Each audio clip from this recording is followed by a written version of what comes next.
Honorable assistance, permettez-moi de vous présenter notre travail sur les motifs d'exclusion du donneur vivant et le devenir ultérieur des candidats à la transplantation rénale non aboutis au Maroc. En dépit des avancées spectaculaires dans le monde de la dialyse, la transplantation rénale demeure tous azimuts le traitement de choix dans l'insuffisance rénale chronique terminale, faisant d'elle le Graal de tout individu qui vit à la merci d'une machine de dialyse. Au Maroc, les donneurs vivants apparentés constituent la source principale de greffons rénaux. Leur sélection exige un respect absolu des règles éthiques et une évaluation clinique et paraclinique rigoureuse. Néanmoins, seulement 30% des donneurs potentiels seraient éligibles à la greffe et 70% seraient exclus. Notre travail vise principalement à déterminer les motifs d'exclusion du don de rein à partir de donneurs vivants apparentés et d'élucider le devenir des candidats à la transplantation rénale non aboutis après l'exclusion des donneurs. Pour ceci, nous avons réalisé une étude transversale menée de février à mars 2019 au niveau des centres universitaires marocains de néphrologie active en matière de transplantation. Nous avons conçu la fiche, ont été inclus tous les candidats potentiels au don de rein à partir d'un donneur vivant apparenté qui se sont présentés en consultation pré-greffe en vue de transplantation rénale durant la période allant de janvier 2018 à janvier 2019. Pour ceci, nous avons conçu la fiche d'exploitation qui s'affiche sur l'écran pour le recueil des différentes données de l'étude. Donc, 6 centres universitaires de transplantation rénale ont participé à l'étude. 157 couples donneurs-receveurs se sont présentés en consultation pré-greffe. 52 donneurs, soit 33% des couples, ont été récusés pour des divers motifs que nous aurons l'occasion de détailler au cours de la présentation. 105 ont été retenus et seulement 52 qui ont été greffés. Concernant le nombre des cas récusés par centre hospitalier, notre centre Aoujda arrive en tête de liste avec 30,2% des cas récusés, suivi par celui de l'hôpital militaire à Rabat, celui de Davicenne à Rabat et celui de Fès et Marrakech et finalement celui de Casa à 9,5% des cas. L'âge moyen des donneurs était de 46 années avec des extrêmes d'âge allant de 20 à 70 ans. L'âge moyen des candidats à la transplantation rénale récusée était de 39 années avec des extrêmes d'âge allant de 16 ans à 65 ans. Le donneur était un ascendant dans 32,7% des cas, un frère ou une sœur dans 44,2% des cas et un conjoint dans 15,4% des cas. Malgré le caractère onéreux des bilans réalisés en pré-greffe, toutes les équipes au Maroc se sont investies pour sélectionner les profils éligibles dans le cadre de consultations étalées sur une période moyenne de 168 jours. Arrivant en raison d'exclusion définitive des donneurs de rein, 42,3% des donneurs récusés ont été exclus pour des raisons médicales, principalement le diabète et le prédiabète dans 27% des cas, l'obésité dans 9% des cas et l'HTA dans 7% des cas. Arrivons maintenant au devenir des candidats récusés. 15,4% des candidats non aboutis à la greffe avaient bénéficié d'un deuxième bilan pré-greffe avec un deuxième donneur vivant apparenté. 15,4% étaient inscrits sur la liste d'attente de transplantation rénale à partir d'un donneur en état de mort encéphalique et 38,4% étaient perdus.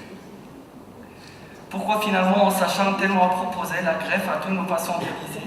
Eh bien non seulement pour garantir une meilleure qualité de vie, mais aussi pour améliorer les taux de survie dans le rang des malades dialysés. Tout de même, ça doit être une décision mûrement réfléchie, sous couvert d'une bonne maîtrise des recommandations internationales, notamment celle de CADIGO, concernant l'intolérance au glucose, l'obésité et l'HTA. En comparant nos résultats avec les résultats des autres études, le taux d'exclusion rapporté dans la littérature se rapproche des chiffres observés dans notre étude.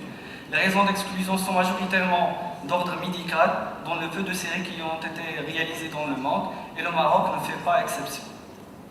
Le diabète, l'obésité et l'HTA figurent parmi les causes principales d'exclusion dans notre série, rejoignant ainsi l'ensemble des résultats décrits dans la littérature, allant de 30 à 70%. Donc finalement, il existe plusieurs causes d'exclusion, mais les causes médicales demeurent les plus importantes, d'où la nécessité de rediscuter les critères d'exclusion à la lumière de nouvelles recommandations internationales, contextualisées à notre contexte marocain. et conduire une étude prospective, notamment plus détaillée. Et finalement, un effort indéniablement doit être fourni par les différents intervenants pour concevoir un programme de transplantation rénale adapté à notre contexte marocain, s'inspirant des recommandations internationales qui restent jusqu'au jour le guide de tout néphrologue qui œuvre à détacher le maximum des patients de la machine de dialyse. Et merci. Présentation. Peut-être le temps pour une ou deux questions.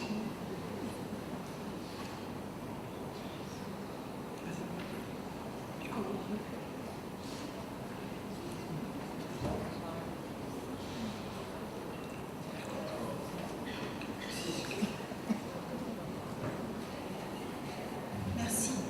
Alors moi, je voudrais revendiquer sur les limites médicales parce que là, c'est vraiment équipe dépendante parce que il y a quand même, c'est une cause non négligeable, c'est-à-dire qu'il n'y a pas que le diabète et l'hypertension, l'obésité. Là encore, c'est surtout pour l'obésité, l'hypertension, on peut aussi pousser les limites plus loin. Pour les limites médicales, ça dépend aussi des compétences des équipes, ça dépend des moyens des équipes.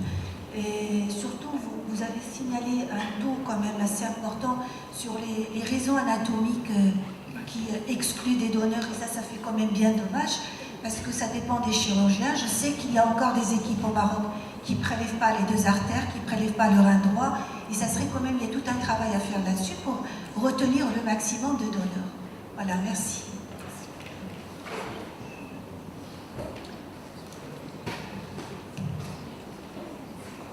Et même dans tous les cas, merci beaucoup pour le travail. En fait, il faut le continuer, il faut peut-être essayer donc de voir tous les centres universitaires et reprendre sur l'ensemble donc des centres de transplantation.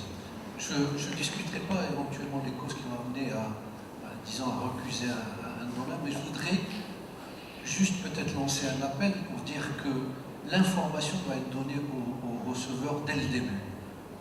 En moyenne, en général, dans tous les pays, on a besoin de 2 à 3 donneurs pour trouver un donneur valable, éventuellement pour la greffe.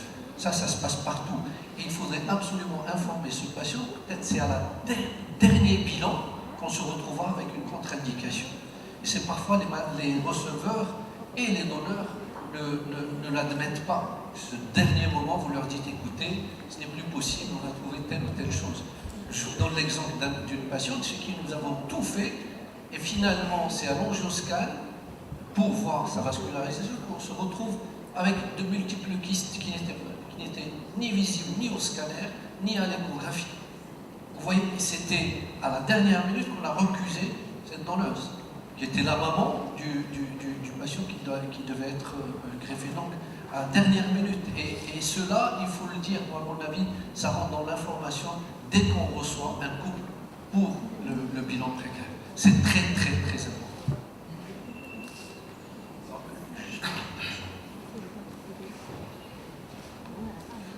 Merci, félicitations. Moi, j'ai une remarque.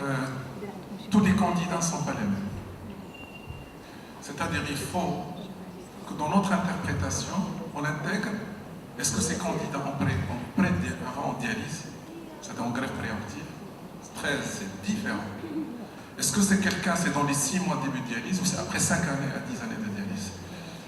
Les membres de famille qui se présentent pour ça, ils sont dans des états psychologiques absolument différents. Et ce n'est pas lorsque le malade est à la dernière, j'allais dire, après des complications majeures en dialyse, qu'on vient le proposer en greffe. La greffe, c'est la première option qui doit être proposée au stade 4. Donc, peut-être qu'il faut que l'analyse se fasse sous cet œil-là. Ça, c'est mon premier point. Le deuxième point, votre objectif était quel est le devenir des gens qui n'ont pas eu de candidat. Ce n'est pas le receveur, le candidat qui a été récusé, c'est le donneur qui a été récusé. C'est-à-dire quel est le devenir du candidat qui s'est retrouvé sans donneur. Mais il ne sera pas greffé. C'est ça la réalité. En 2019, en 2018, on a fait un prélèvement, c'était l'équipe militaire. 2019, on vient de faire un seul, on est au mois d'avril, un seul prélèvement. Donc, si nous, en tant que communauté néphrologique, on ne comprend pas qu'on doit s'engager dans la bataille de la promotion du don d'organes, c'est qu'on n'a rien compris. Ce que chacun de nous, en tant que néphrologue, a une responsabilité morale a porté sur lui la responsabilité de faire la promotion des dons d'organes au niveau de la société. C'est un acteur social. Et je remercie tous les collègues. Et dernièrement, la Journée mondiale du rein se sont mobilisés pour ça. D'accord, il y a eu surtout l'équipe de Tanger, etc., qui ont fait un travail formidable, l'équipe de Fès sur cette thématique. C'est excessivement important. Si nous avons des soucis pour nos patients dialysés, on doit s'engager dans cette bataille. Moi, j'ai oublié même l'équipe de... Désolé pour les autres que j'ai oublié, mais il est fondamental. Le devenir, c'est simple, il ne sera pas greffé. Donc, soit on fait du vivant, sinon, on ne peut pas faire de greffe sans greffe. L'équation, elle est simple.